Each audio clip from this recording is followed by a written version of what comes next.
കൃഷ്ണാസിൻ്റെ പുതിയ വീഡിയോയിലേക്ക് എല്ലാവർക്കും സ്വാഗതം. ഇന്ന് നമ്മൾ ഒരു കലത്തപ്പമാണ് ഉണ്ടാക്കാൻ പോകുന്നത്. നമ്മുടെ കണ്ണൂർ നാട്ടിൽ ഫേമസ് ആയിട്ട് കിട്ടുന്നൊരു സാധനമാണ് ഈ കലത്തപ്പം. ബേക്കറിയിലൊക്കെ ഉണ്ടാകുന്നതാണ്. ഇത് സാധാരണ എല്ലാവരും അപ്പക്കാരം അല്ലെങ്കിൽ ബേക്കിംഗ് പൗഡറൊക്കെ ഇട്ടിട്ടാണ് ഉണ്ടാക്കുന്നത്. അപ്പം അതൊന്നും ഇല്ലാണ്ട് നല്ല സോഫ്റ്റായിട്ട് എങ്ങനെ കിട്ടാം എന്ന് വിചാരിച്ചിട്ട് ഞാൻ കുറേ കാലമായി നോക്കുന്നത്. സോഫ്റ്റായിട്ട് കിട്ടില്ല സാധാരണ. ഇതിപ്പം ഞാൻ ഇതുപോലെ ഉണ്ടാക്കിയപ്പം നല്ല സോഫ്റ്റായിട്ട് എന്ന് പറഞ്ഞാൽ നല്ല അയരൊക്കെ വീണ് നല്ല കാണുമ്പോൾ തന്നെ നിങ്ങൾക്കറിയാം ഇത്ര നല്ല സോഫ്റ്റായിട്ടുള്ളത്. നല്ല ടേസ്റ്റ് ഉണ്ടായിരുന്നു. ഞാനെങ്ങനെ ഉണ്ടാക്കിയത് നിങ്ങൾക്ക് ഞാൻ പറഞ്ഞു തരാം.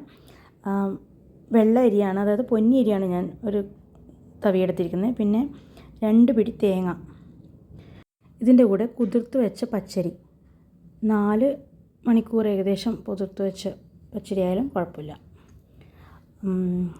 4 മണിക്കൂറെങ്കിലും പുതിർത്ത് വെക്കണം. അതായത് ഞാൻ രാവിലെ പുതിർത്തിട്ട് വൈകിട്ടാകുമ്പോഴാണ് അരച്ചത്.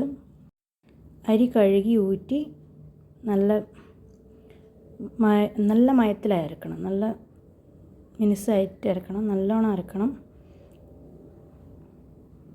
പ്രത്യേകം ശ്രദ്ധിക്കേണ്ടത് അധികം വെള്ളം ചേർക്കാണ്ട് അരിയുടെ അതേ ലെവലിലോ അല്ലെങ്കിൽ അതിനേക്കാൾ കുറച്ച് താഴെയായിട്ട് കുറച്ച് വെള്ളം ചേർത്താൽ മതി. പിന്നെ ജീരകവും, നല്ല ജീരകമാണേ, നല്ല ജീരകവും ഏലക്കായും ചേർത്ത് അതിൻ്റെ കൂടെ അത് അരച്ചതിൽ ഈ വെള്ളം കാച്ചി പാർന്ന് വയ്ക്കണം. അത് ചൂടോടെ വയ്ക്കണം, പ്രത്യേകം ശ്രദ്ധിക്കണം. പിന്നെ അതൊഴിക്കുന്ന വീഡിയോ എൻ്റെ നിന്ന് നഷ്ടപ്പെട്ടു പോയി. അപ്പം ഇത് തേങ്ങ കൊത്തും ഉള്ളിയും ചെറിയ തീയിൽ വെച്ച് വഴറ്റിയെടുക്കണം.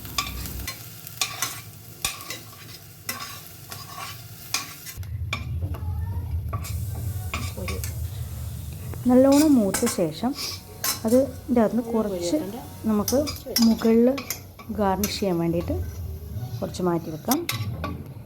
ഇതിൻ്റെ അകത്തേക്ക് പ്രത്യേകം ഇതിനകത്ത് ശ്രദ്ധിക്കേണ്ടത് ഹൈ ഫ്ലെയിമിലുള്ള കുക്കറിലേക്കാണ് ഇപ്പോൾ ഇത് കൂട്ടൊഴിക്കേണ്ടത്. കൂട്ടൊഴിച്ച് അതിന് മുകളിൽ ഇത് ഉടനെ തന്നെ വിതറിയ ശേഷം കുക്കർ ഒന്ന് അടച്ചു വെക്കണം. അടച്ചു വെച്ച ഉടനെ സിമ്മിലാക്കിക്കണം. തീ ഏറ്റവും ചെറിയ തീയിൽ ആണ് ഇത് പിന്നെ വേവേണ്ടതെന്ന് പറഞ്ഞാൽ ഇവിടുന്ന് ആവി വരുന്നത് കാണുമ്പം ഇത് ആയിട്ട് ആവി വരുമ്പോൾ തന്നെ ഓഫാക്കണം. പിന്നെ ഈ കുക്കറൊന്ന് തണിഞ്ഞ ശേഷം മാത്രമേ നമുക്ക് തുറക്കാൻ പറ്റുള്ളൂ. കുക്കർ തൊട്ട് നോക്കി കൈ പൊള്ളാത്ത സമയത്ത്. നന്നായിട്ട് എനിക്ക് കിട്ടിയിട്ടുണ്ട്. ഇതുപോലെ ഒന്ന് നിങ്ങൾ ട്രൈ ചെയ്ത് നോക്കണം. നല്ല രസമുണ്ടായിരുന്നു, നല്ല ടേസ്റ്റിയാണ്. ഇതുപോലെ ഉണ്ടാക്കിയിട്ട് ഒന്ന് ഫീഡ്ബാക്ക് അറിയിക്കണം, മെസ്സേജ് അയക്കണം. Thank you for watching. എൻ്റെ ലച്ചുകുട്ടി ഇതൊന്നും കേട്ടോ, വെള്ളത്തിൻ്റെ ഒന്നും കഴിക്കാറില്ല. സംസാരം ഉണ്ടാക്കിയതും കഴിക്കും.